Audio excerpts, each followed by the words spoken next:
Doctors said I might not make it, but my son chose his wife's birthday over me. Until he found out. My only son told the doctor that if I died, I died.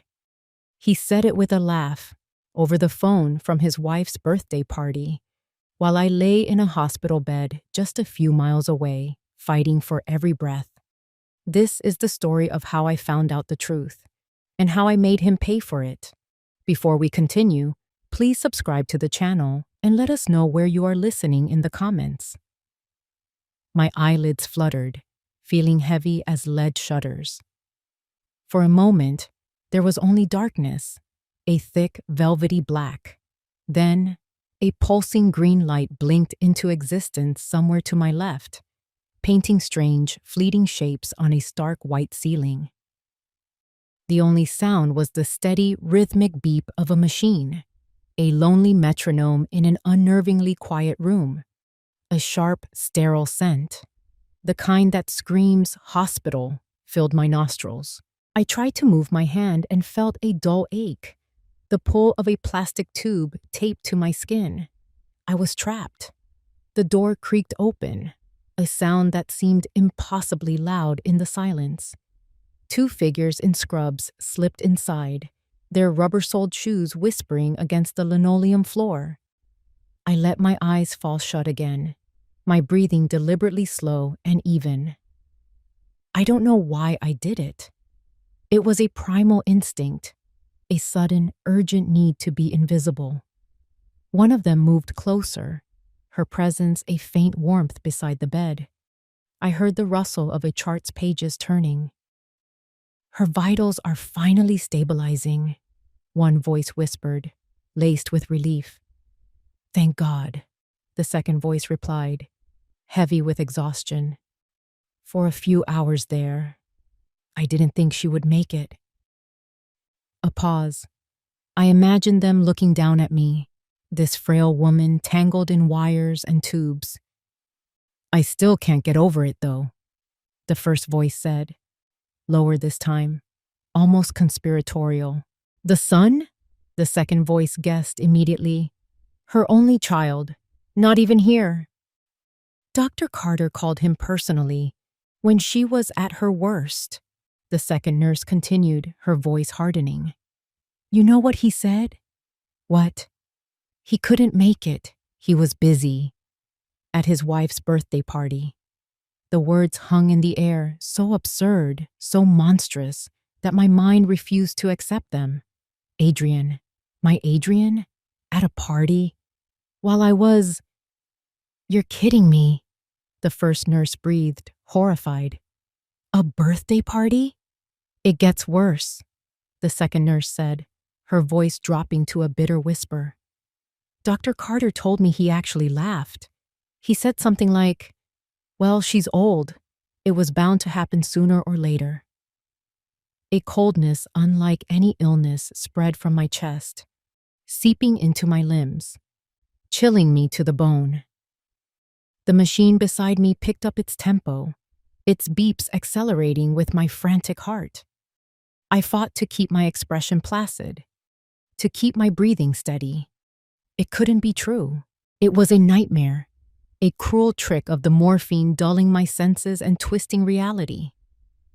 My son, my sweet boy whom I had raised, loved, and sacrificed everything for, could not have said those words. He could not be that person. But as the nurses finished their checks and slipped back out of the room, leaving me once again in the pulsing green glow, their words remained. They echoed in the silence, refusing to be dismissed as a dream. They felt too real, too sharp, too cold. A tiny poisonous seed of doubt had been planted in the most vulnerable part of my soul, and I had a terrifying feeling that it had already begun to grow. The next morning, sunlight streamed through the wide hospital window, painting a deceptively cheerful yellow square on the sterile white floor. But the light couldn't penetrate the cold dread that had settled in my heart. The nurse's whispered words from the night before played on a loop in my mind. "Busy at his wife's birthday party." He actually laughed. I was picking at a piece of dry toast when the door swung open. In walked Adrian and Sophia, their faces masks of deep concern. Sophia rushed to my side, her manicured hands fluttering near my shoulder but not quite touching it. "Oh, Mother Ellison, you're awake. You gave us the most terrible scare," she said, her voice a pitch too high. Adrian followed, placing a small, sad-looking basket of carnations on the bedside table. "Mom, how are you feeling? We were worried sick all night." I looked at my son. His eyes, the same deep brown as his father's, wouldn't quite meet mine. He looked tired, but it was the slick, frayed look of someone who'd been up late celebrating, not worrying. The lie was so blatant, so poorly delivered, it was almost insulting. "I'm tired," I managed, my voice raspy. "The doctors say I was lucky." "Lucky is an understatement," Adrian said, finally looking at me. He squeezed my hand, his palm clammy. "We were imagining the worst. I don't know what I'd do without you, Mom." Sophia nodded enthusiastically, her perfectly styled blonde hair bouncing. Adrian was just beside himself. He barely touched his dinner last night. We just sat there, waiting by the phone. I stared at them, this perfect, caring couple. It was a flawless performance. The loving son, the devoted daughter-in-law. Every line was delivered with practiced sincerity. Yet, something was off. The way Sophia's smile didn't reach her eyes. The way Adrian kept glancing at his watch. I felt like I was watching a play, and I was the only one in the audience who hadn't been given a script. Just then, a young man in a courier's uniform knocked briskly on the open door. He was wrestling with an enormous, ostentatious floral arrangement, a cascade of white lilies, exotic orchids, and birds of paradise that was so large it barely fit through the doorway. It made Adrian's little basket of carnations look like a weed patch. "Delivery for the Ellisons," the young man announced cheerfully. He scanned a slip of paper. "Big congratulations on the successful event." The room went silent. I saw Adrian's face drain of all color. He shot a panicked look at Sophia, who had frozen mid-smile. "There must be some mistake," Adrian said quickly, stepping between the courier and my bed. His voice was tight. "We didn't order any flowers." "It says right here," the courier insisted, holding up the order form. "Sophia and Adrian Ellison, St. Mary's Hospital, room 302, from the board of the Children's Literacy Fund." He beamed. "Must have been quite a party." "It's a mix-up," Adrian snapped, his voice sharp with an authority that bordered on rude. He started to herd the young man back toward the door. "Take them back. We're dealing with a family emergency here." But it was too late. My eyes had locked onto the large, cream-colored card tucked among the lilies. The gold-embossed script was perfectly clear, even from across the room. To Sophia and Adrian Ellison, it read, "A huge congratulations on a successful fundraising gala. Your dedication is an inspiration." Fundraising gala. Not a birthday party. The lie, so simple and yet so profound, hit me with the force of a physical blow. They hadn't just missed my near-death experience for a simple celebration. They had missed it for a high-profile social event, a party for their own ambition, for their own image. The whispers in the dark were no longer a morphine-induced dream. They were the cold, hard truth. Adrian, flustered, finally managed to push the courier and the magnificent bouquet out into the hallway, shutting the door with a soft click. When he turned about, his face was a mess of feigned confusion and irritation. "Can you believe the incompetence?" he scoffed, trying to laugh it off. "Sending someone else's flowers here, of all the times."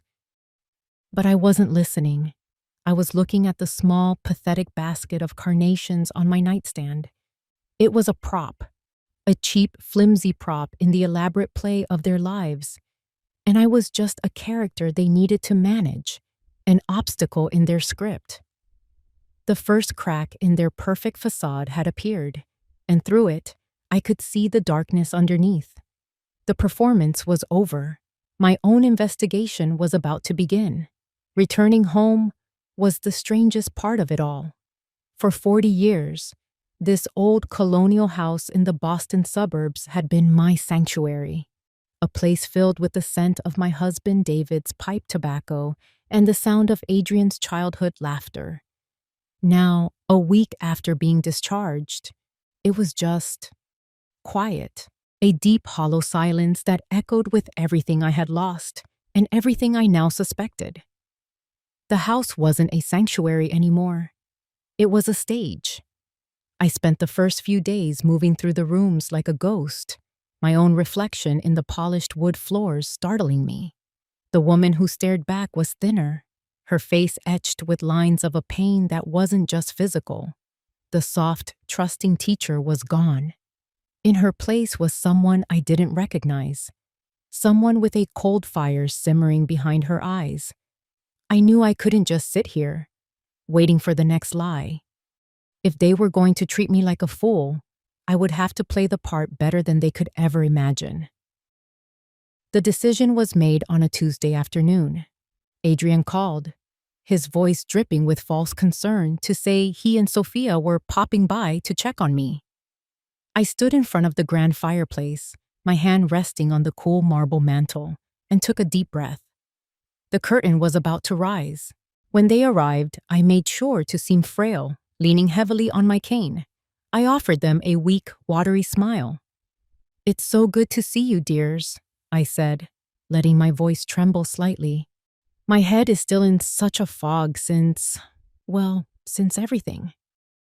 "That's totally understandable, Mom," Adrian said, guiding me to my favorite armchair. "The doctor said it could take weeks, even months, for the confusion to clear up. You just need to rest." Sophia placed a container of soup on the coffee table. "We brought you some butternut squash soup, your favorite. We just want to make sure you're eating." They were so perfect, so caring. It made my stomach turn. I let them fuss over me for a few minutes before I began. "You know," I started, looking into the middle distance as if trying to grasp a fleeting thought. "A funny thing popped into my head today. Adrian, that $50,000 I gave you for that wonderful green energy project you were so excited about. How is it doing? I can't for the life of me remember what you said it was called." I watched them. It was almost imperceptible, but I saw it. A flicker in Adrian's eyes, a quick, sharp glance exchanged with Sophia. He recovered instantly, putting on a reassuring smile. "Oh, that. It's doing great, Mom, really great," he said smoothly. "It's a long-term investment. You know how these things are. The market's a little shaky, but it's poised for a huge breakthrough. You don't need to worry your head about it." "Oh, good," I said, nodding slowly. "My memory is just playing tricks on me." I paused, letting the silence stretch. And there was something else. Something about the bank. Did I sign some papers for you recently? I have this nagging feeling you brought something over, but it's all a blur. This time, the hesitation was more obvious. Adrian's smile tightened at the edges. "Papers? Oh, that was nothing important, Mom. Just some routine updates for your accounts. Standard procedure.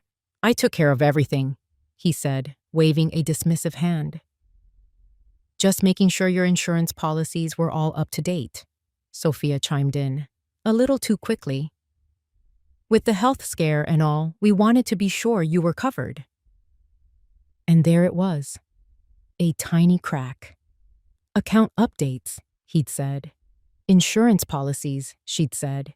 Two different answers for the same phantom piece of paper. They hadn't rehearsed this part. They were improvising, and they weren't on the same page. I didn't let my expression change. I just nodded, looking confused and relieved. "Oh, of course. Insurance. That makes sense. Thank you for looking out for your silly old mother.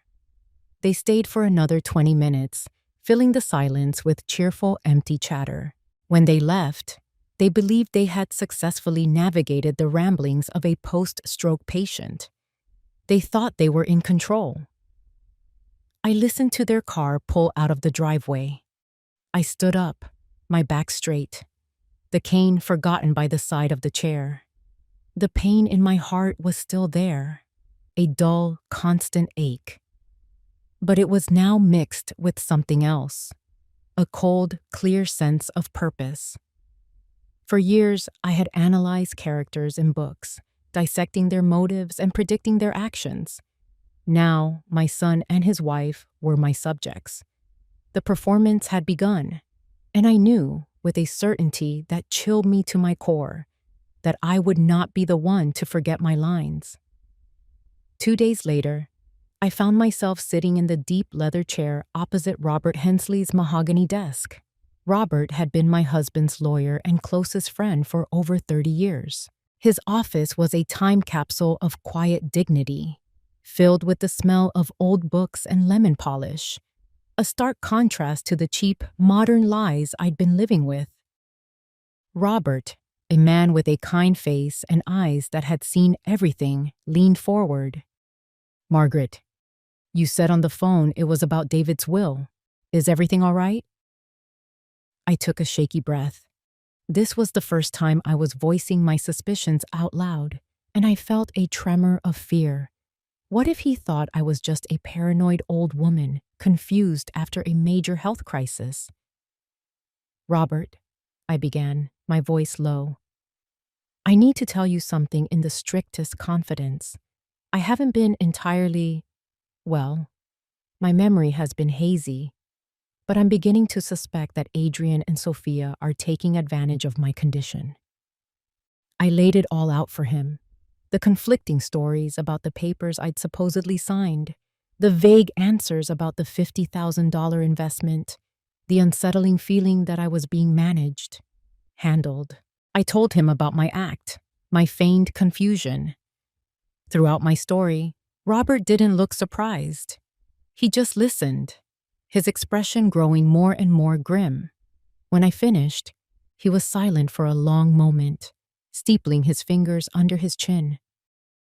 "Margaret," he said finally, his voice full of a sad gravity. "David saw this coming.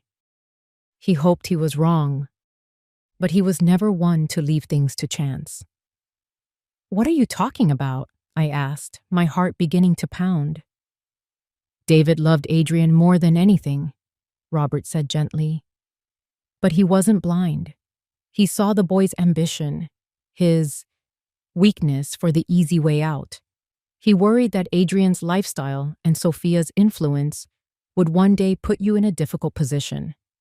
Robert stood and walked over to a massive, old-fashioned safe tucked behind a framed map of historic Boston.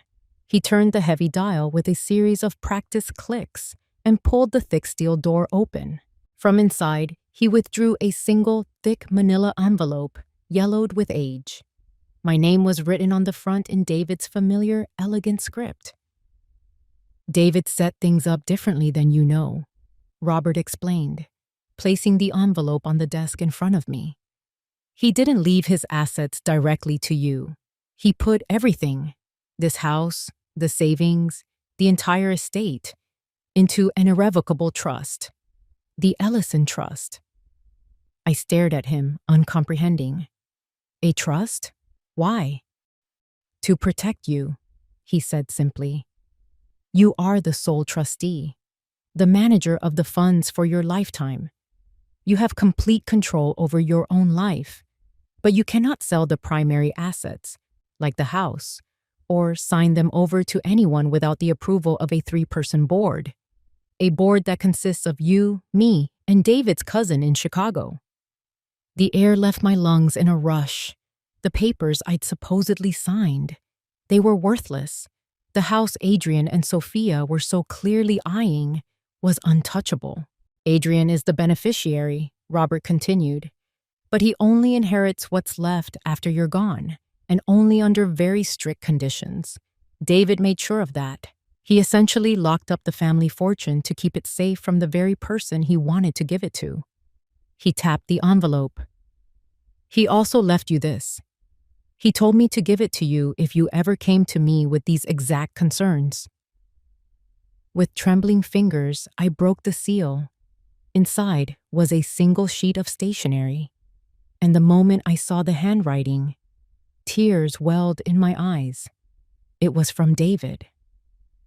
My dearest Margaret, the letter began. If you are reading this, it means my worst fears have come to pass, and I am not there to protect you. I am so sorry. Forgive me for this secret, but I could not bear to burden you with my worries while I was alive. I saw the path Adrian was on, the hunger in his eyes that he tried so hard to hide. It's not that he is evil, my love, but he is weak, and he is married to a woman who preys on that weakness. The Ellison Trust is your shield. He cannot touch you. He cannot pressure you. He cannot take the home we built together. It is all safe. This was the only way I knew to keep you secure. Now, you must be strong. The woman who stood by me through everything, who raised our son, who faced the world with such grace, she is still in there. Trust your instincts. They have never failed you. Be the fierce, intelligent woman I always knew you were. I love you. Always. Yours, David. I folded the letter, the paper crinkling in my hands. The tears that fell were not just of grief, but of a profound, soul-shaking relief. I wasn't going mad. I wasn't alone. My husband, from beyond the grave, had just handed me a sword and a shield. The game had changed, and I finally knew the rules. Before we continue, please subscribe to the channel and let us know where you are listening in the comments. My follow-up appointment with Dr. Evelyn Carter felt different. The first time I was in her office, I was a patient, fragile and disoriented. This time, I walked in under my own power, David's letter and Robert's words echoing in my mind like a battle hymn. I was no longer just a patient. I was a woman with a purpose. Dr. Carter was sharp and efficient, her questions precise as she checked my blood pressure and listened to my heart. She had a no-nonsense air about her that I'd found intimidating before, but now found reassuring. "Well, Margaret, your recovery is remarkable," she said, making a note in my file. "Physically, you're bouncing back faster than I expected." She put her pen down and looked at me, her gaze steady and analytical. "But that's not the only change, is it? There's something different in your eyes. The fog has lifted." I met her gaze without flinching. "You could say that, doctor." She leaned back in her chair, studying me for a long moment. The professional mask seemed to slip, revealing something more personal, more intense. "I had a feeling," she said quietly, "when I saw your son and his wife in the hallway that night. It reminded me of something, of someone." She stood up and walked to the door, turning the lock with a soft but decisive click. The sound seemed to seal us off from the rest of the world. When she turned back, her expression was one of grim resolution. "Margaret, I'm going to go out on a limb here because I think you're strong enough to hear the truth. And frankly, I think you deserve to know you're not crazy." She paused. "My name is Evelyn Carter. My maiden name was Evelyn Hayes." The name meant nothing to me. I just stared, waiting. 5 years ago, my younger sister, Clara, lost her entire life savings, over $200,000. She invested it all in a can't-miss real estate development project. The man who sold her on the idea was charming, handsome, and utterly convincing. He was a junior associate at the firm handling the deal. He assured her it was a sure thing. A cold knot formed in my stomach. I already knew where this was going. The project was a sham, of course, Dr. Carter continued, her voice tight with old anger. A shell company designed to collect funds and then disappear. My sister was ruined. She had to sell her home. It broke her spirit completely. The junior associate who roped her in claimed he was just as much a victim as the investors. He was never charged, but we knew. We always knew he got a cut. She let the silence hang in the air before delivering the final blow. That man's name was Adrian Ellison. The world tilted on its axis. It all clicked into place. Her pointed questions that night, the strange intensity in her eyes. She wasn't just a random doctor on call. Fate, it seemed, had a flair for the dramatic. So when the ER nurse told me Margaret Ellison was admitted in critical condition and her son was being difficult, Dr. Carter said, her voice laced with ice. I knew I had to make the call myself. It wasn't just about getting consent for treatment. It was a test. I wanted to hear for myself what kind of man he'd become. She walked to her desk and opened a drawer, pulling out a small black USB flash drive. She held it between her thumb and forefinger. He failed the test, Margaret. Spectacularly. She placed the flash drive in my palm. It felt cold and heavy, impossibly so for such a small object. Hospitals like ours have a protocol, she explained. For critical care situations where next of kin are contacted by phone, the calls are recorded. For legal and liability reasons, it's standard procedure. This is a copy of my conversation with your son. She looked me straight in the eye. Every single word, including the part where he laughed. I closed my hand around the drive, the plastic edges digging into my skin. The whispers I'd heard in the dark. The lies about the fundraising gala. The secret of the trust. They were all pieces of a puzzle I had been assembling in the dark. This tiny piece of plastic was the last one. It was the piece that showed the whole ugly picture. I felt a strange, unexpected kinship with the woman standing in front of me. Two strangers, bound together by the same man's casual cruelty. Thank you, I whispered, my voice hoarse. Dr. Carter just nodded. Use it when you're ready, she said. Justice has a way of being patient. I drove home from Dr. Carter's office in a daze, the small USB drive a cold, hard weight in my coat pocket. The familiar, tree-lined streets of my neighborhood, with their stately colonial houses and perfectly manicured lawns, seemed like a movie set. Everything looked the same, but the reality underneath had been ripped away, exposing something rotten and ugly. I was no longer a grieving widow trying to make sense of a health scare. I was a woman who had been handed a weapon. I parked the car in the garage and walked into the house, the silence greeting me like an old, unwelcome friend. I didn't stop in the kitchen to put my purse down. I didn't pause in the living room. I walked straight up the grand staircase, my steps sure and steady, my hand gripping the polished oak banister. I had a destination. In my bedroom, the afternoon sun cast long shadows across the floor. I walked to the far wall, to the large framed oil painting of a New England seascape that David had bought me for our 20th anniversary. My hands were steady as I lifted it from its hook and carefully set it on the floor. Behind it was the thing no one but David, Robert, and I knew about. A small black wall safe, flush with the floral wallpaper. My fingers trembled slightly as I spun the combination dial. Our anniversary, followed by my birthday.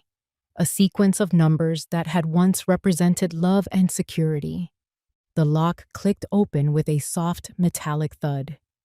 Inside, things were just as David and I had left them.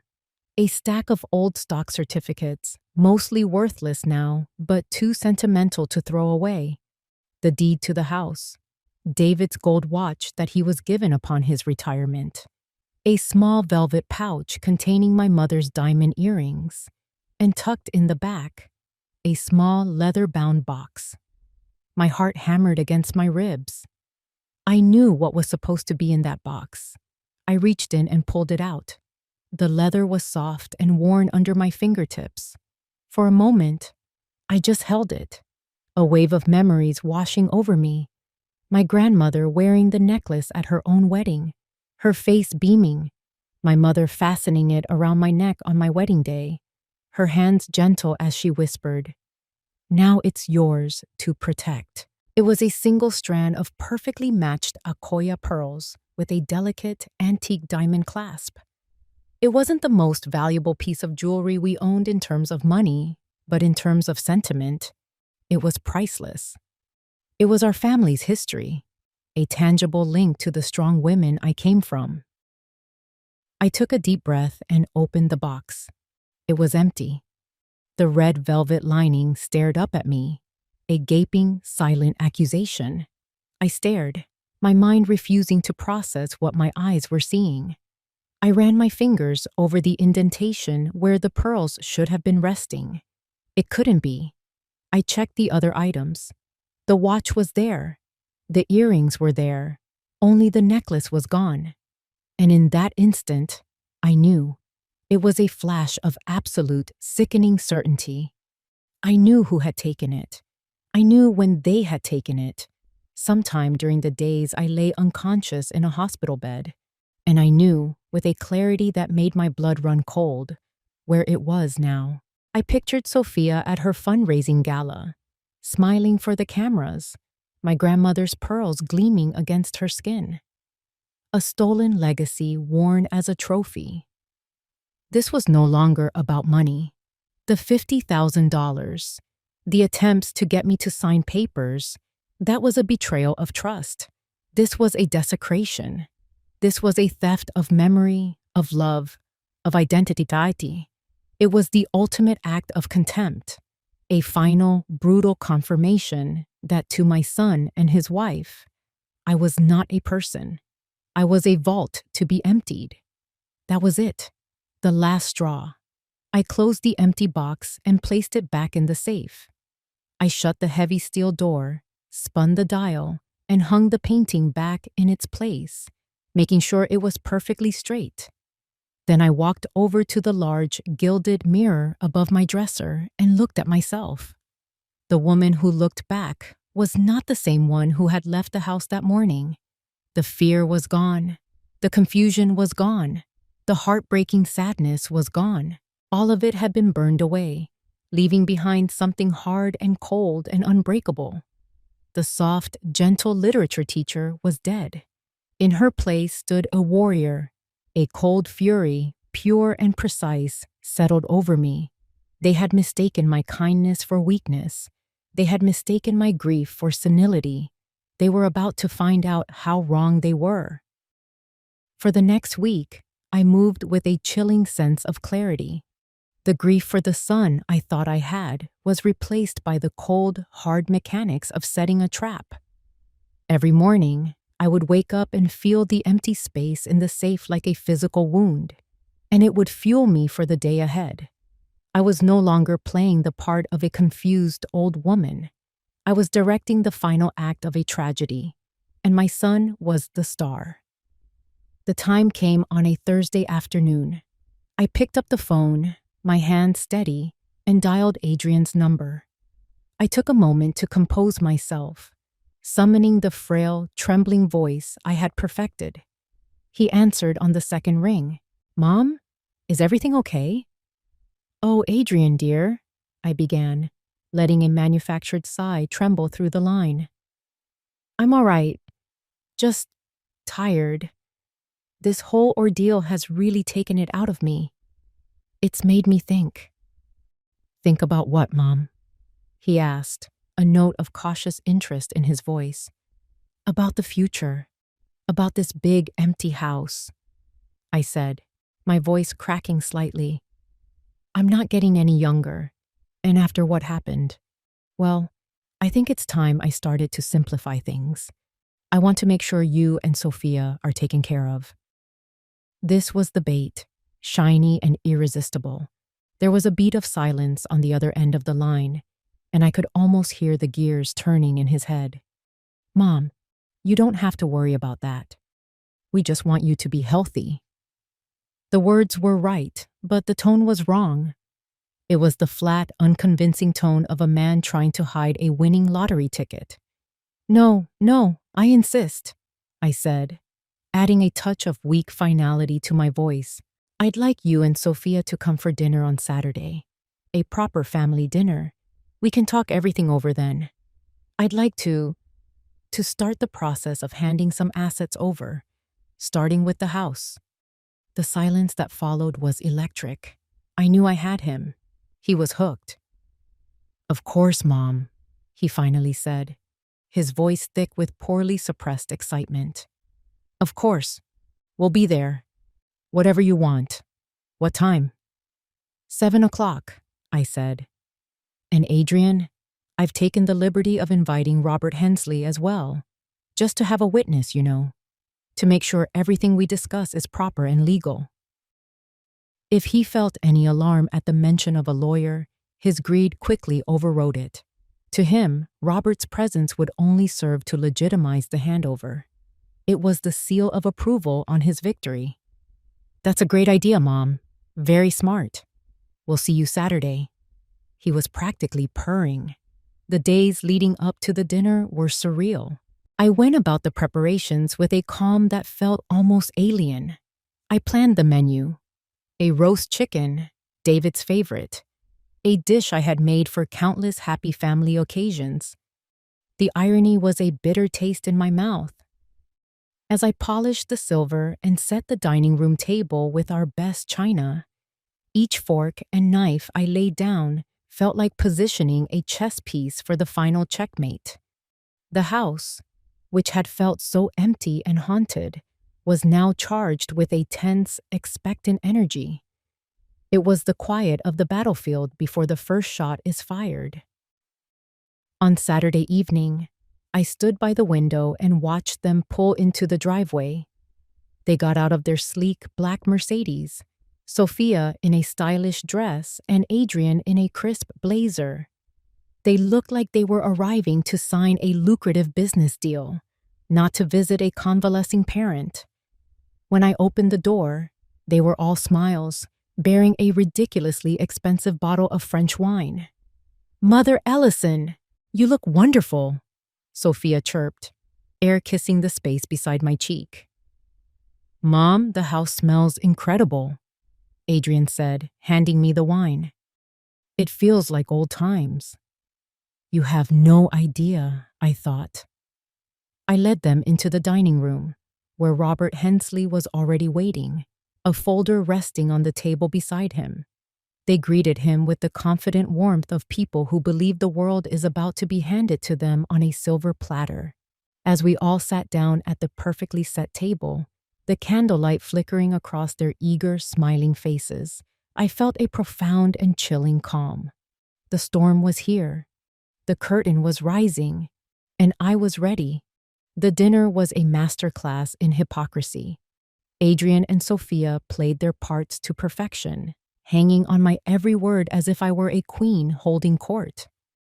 They couldn't do enough for me, refilling my water glass before it was empty, insisting I take the choicest pieces of chicken, laughing a little too loudly at my mildest pleasantries. It was a suffocating performance of affection.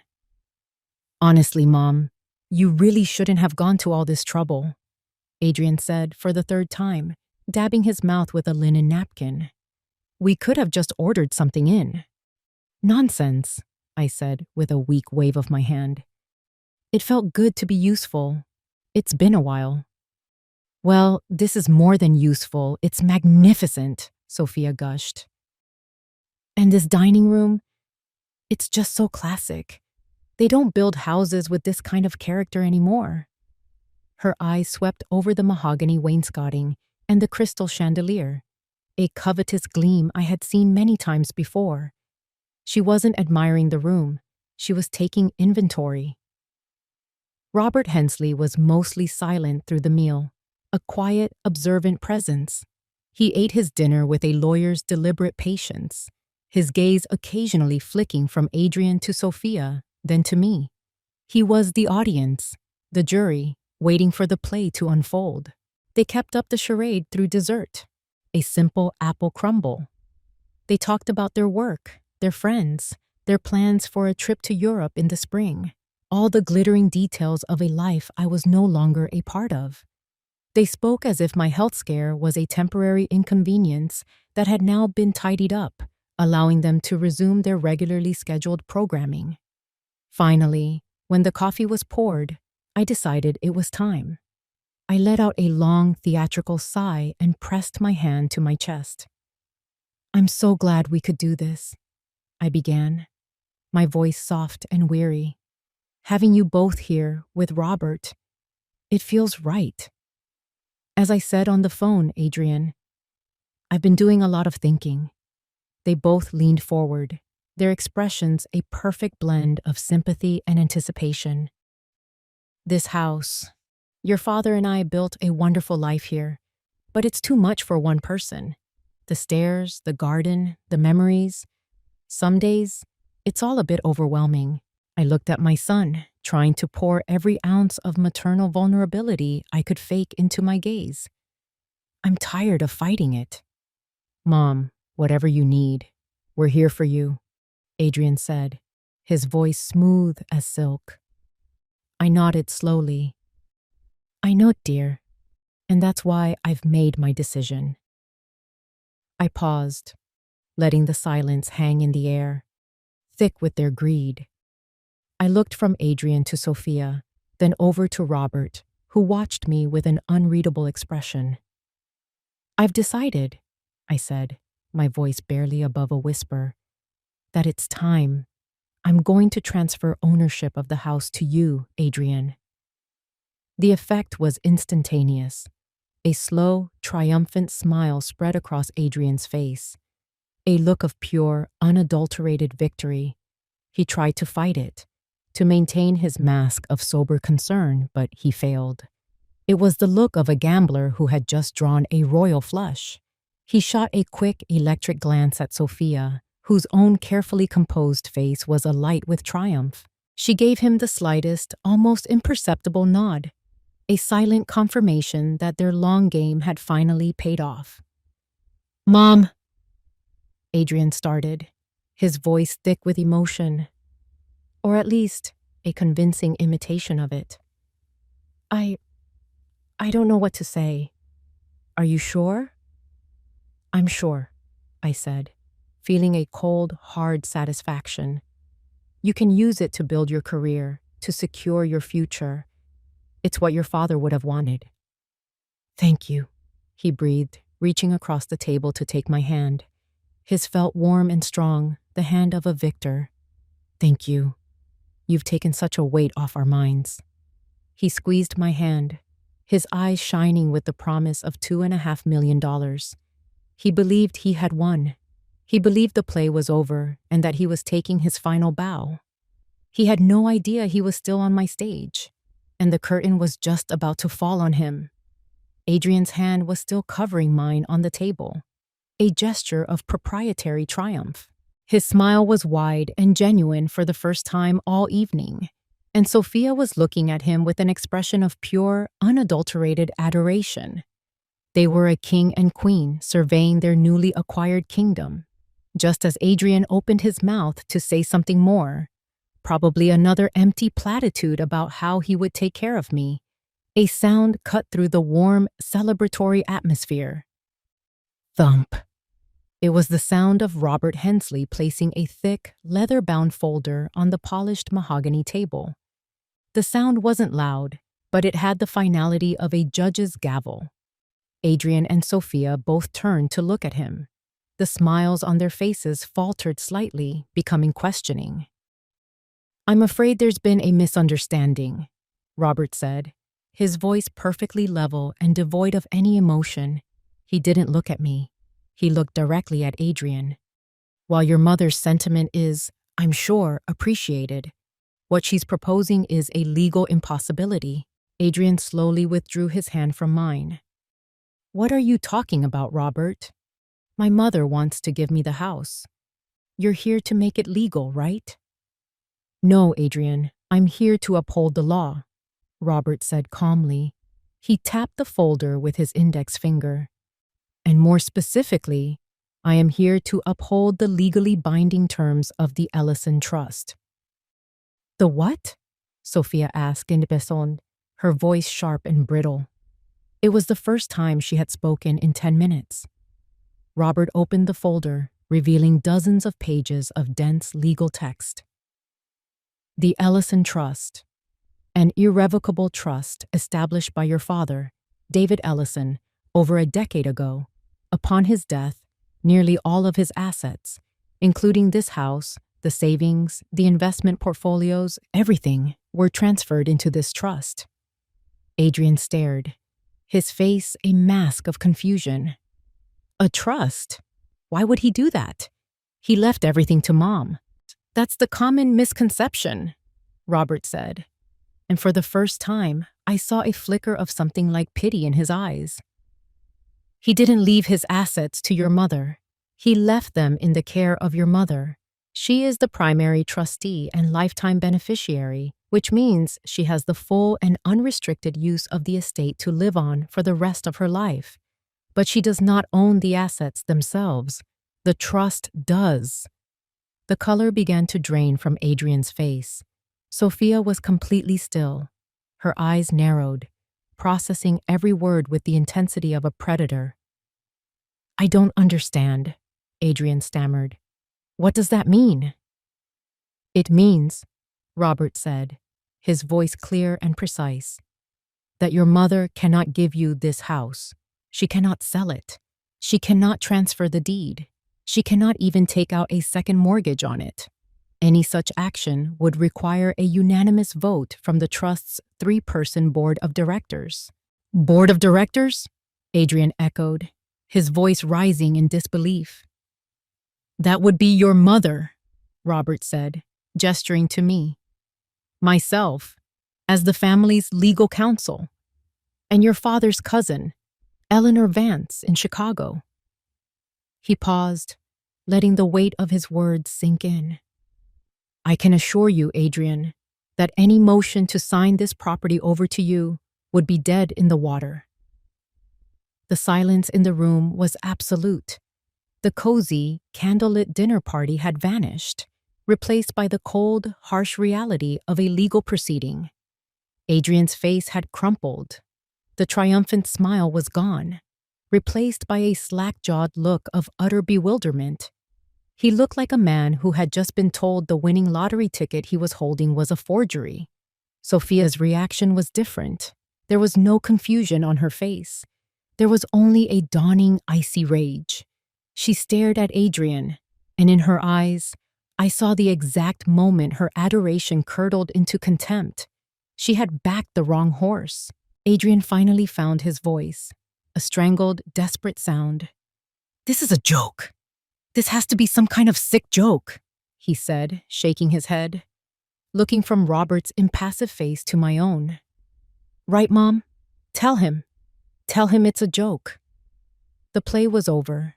The house of cards had collapsed, and he was standing in the ruins, finally understanding he had never held a single one. Adrian's desperate plea hung in the dead air of the dining room. Tell him it's a joke, Mom. His voice was thin, pleading. He was looking for an escape hatch, a way to rewind the last 5 minutes. He was looking to me, the woman he had so thoroughly underestimated, to save him. I ignored him completely. I let his question dissolve into the oppressive silence and slowly turned my head, my gaze settling on Sophia. She was sitting ramrod straight, her face a pale, tight mask of fury. She was already calculating, her mind racing to find an angle, a way to spin this disaster. You know, Sophia, I said, my voice calm and conversational, as if we were discussing the weather. I've been meaning to tell you all evening. That's a truly beautiful necklace you're wearing. She was startled, thrown off balance by the abrupt change of subject. Her hand instinctively flew to her throat, her fingers brushing against the cool pearls. "Oh, thank you, Mother Ellison. Adrian gave it to me." "Did he?"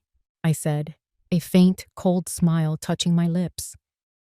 He always did have his father's eye for quality. It was my grandmother's, you know. She wore it on her wedding day in 1932. Sophia's hand froze on the necklace. The blood drained from her face, leaving 2 bright spots of rouge on her cheeks. I don't know what you're talking about." "This is new. From a boutique downtown." "Is it?" I continued, my voice still gentle, still serene. "Then you won't mind letting me see the clasp." My grandmother's had the most peculiar detail. Her initials, EM, for Eleanor May, were engraved on the back in a tiny scrolling script, so small you'd miss it if you weren't looking for it. The jig was up. Sophia didn't have to look. She knew. The panic in her eyes was a confession. She looked at Adrian, and for the first time, I saw raw, undiluted fear on her face. She hadn't just been caught in a lie. She had been caught wearing stolen goods. She was an accomplice. Adrian looked as if he'd been turned to stone. His mouth was slightly open, his face a pasty, grayish color under the warm candlelight. But I wasn't finished. This was merely the opening act of their public ruin. I reached into the pocket of my cardigan and pulled out the small black USB drive Dr. Carter had given me. I also produced a small, sleek digital audio player. I placed them both on the table with deliberate care. The slight click of the USB drive sliding into the player was unnaturally loud in the silent room. "You see, the thing about lies," I said, looking from my son's terrified face to my daughter-in-law's, "is that they multiply. You tell one, and soon you need 10 more to cover it up. You told me you were at a birthday party. You told me you were worried sick. You told me you were waiting by the phone." I pressed the play button. First, there was the clear, professional voice of Dr. Carter. "Mr. Ellison, this is Dr. Carter from St. Mary's. I'm calling about your mother, Margaret. I'm afraid her condition has become critical." Then, Adrian's voice, slick with annoyance. "Critical? What does that mean, exactly? I'm in the middle of something here." Dr. Carter's voice, firm and urgent. "It means her heart is failing. We're doing everything we can, but you need to understand. The next few hours are crucial. We felt you should be here." And then the sound that shattered the world. It was Adrian's laugh, a short, dismissive, utterly soulless chuckle. "Look," his recorded voice said, dripping with a casual cruelty that was far more shocking than any shout. "She's an old woman. This was bound to happen sooner or later. If she dies, she dies." The recording ended. I pressed stop. The silence that rushed back in was heavier, colder, and more terrible than before. Adrian was completely broken. He stared at the small black device on the table as if it were a venomous snake. There was no defense, no explanation, no lie big enough to cover this. But it was Sophia's reaction that was the true final judgment. She slowly turned her head to look at her husband. The fear was gone from her eyes. The anger was gone. All that was left was a look of pure, bottomless disgust. She was looking at him as if he were a piece of filth she had accidentally stepped in. She had hitched her wagon to a man she thought was a cunning wolf, only to discover he was nothing but a pathetic, heartless thief. And in her eyes, I saw his entire future crumble to dust. The silence that followed the recording was a living thing, thick and suffocating. It pressed down on us, filled with the ghost of Adrian's laughter and the finality of his words. "If she dies, she dies." The dining room, which had been the stage for my quiet vengeance, now felt like a courtroom after the verdict has been read. Guilty. Adrian sat hunched over, his hands covering his face. He was making a low, wounded sound, like an animal caught in a trap. Sophia, however, had already moved past disgust.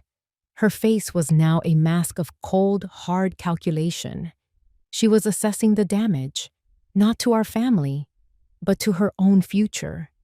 I could see the writing on the wall in her eyes. She was already planning her escape. It was Robert Hensley who broke the spell. He neatly squared the documents in his folder, his movements precise and methodical.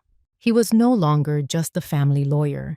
He was an officer of the court, and the time for family drama was over. "There is one final piece of business," he said, his voice cutting through Adrian's quiet sobbing. He looked at my son, his expression devoid of any sympathy. "Adrian, your father's trust was designed to protect your mother from your greed. But it was also designed to protect the estate itself. It seems you put that to the test." Adrian looked up, his face blotchy and tear-streaked. "What are you talking about?" "I received a call last week," Robert said calmly, "from a senior loan officer at Boston Merchant Bank. He was conducting due diligence on a rather substantial business loan application you had submitted, a loan for $200,000. Adrian flinched as if he'd been struck. "It seems," Robert continued, his voice as sharp and cold as ice, "that you listed this house as your primary collateral. You submitted a forged document claiming to have power of attorney over your mother's financial affairs, and were attempting to leverage an asset that, as we've just established, you have absolutely no legal claim to." He let that sink in.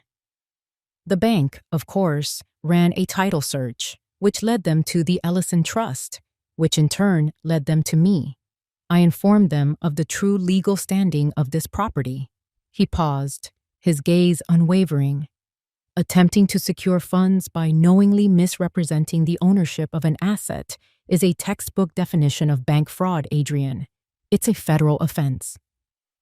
The room went completely still. Even Adrian's pathetic whimpering stopped. The words hung in the air, heavier and more menacing than anything that had been said all night. Fraud, federal offense. "You're not just out of the running for an inheritance, son," Robert said, the word son dripping with a weary disappointment. "You're facing the very real possibility of prison time. They don't take these things lightly." That was it. That was the other shoe dropping. For Sophia, it was the final signal. This was no longer about a lost inheritance. This was about public disgrace, legal fees, and the stinking, unglamorous reality of being tied to a common criminal. Her carefully constructed life was about to be torched, and she had no intention of going down in flames with her husband. With a swift, decisive movement, she stood up. Her chair scraped harshly against the hardwood floor. She didn't look at Adrian. She didn't look at me. Her movements were fluid and reptilian. She reached up, her fingers working deftly at the antique clasp of my grandmother's necklace. She unfastened it, and for a moment, held the strand of pearls in her hand. Then, with a look of utter contempt, she tossed it onto the center of the table. The pearls landed with a soft, clattering sound next to the digital audio player, a final damning piece of evidence. And then, without a single word, she turned and walked out of the room. We listened to her high heels clicking across the marble floor of the foyer, the sound of the heavy front door opening, and then the decisive final slam as it shut behind her. She had cut her losses. She had thrown him under the bus without a moment's hesitation. Adrian watched her go, his face a mask of utter devastation.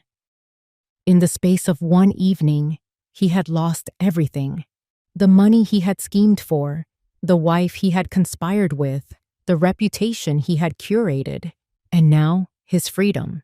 He was left with nothing but the consequences of his own character. He finally lowered his head onto the table, and the sound of his broken sobs filled the room. 6 months later, the world looked different. I was standing on the balcony of a bright, airy apartment overlooking the Atlantic. The salty air whipped strands of my hair across my face, and the cry of gulls replaced the oppressive silence of the old house. Below me, the ocean stretched out, vast and blue and endless. It was the color of freedom. After the dust had settled from that terrible night, I had Robert put the house on the market. With the board's full approval, it sold in less than a month. A young family with laughing children bought it, and I felt a sense of relief watching them bring new life into a place that had become a monument to lies. A large portion of the money went to establishing the David Ellison Memorial Scholarship Fund for underprivileged literature students. It felt like the perfect way to honor the man he was. The rest was more than enough for me to live comfortably, on my own terms. My days were simple now.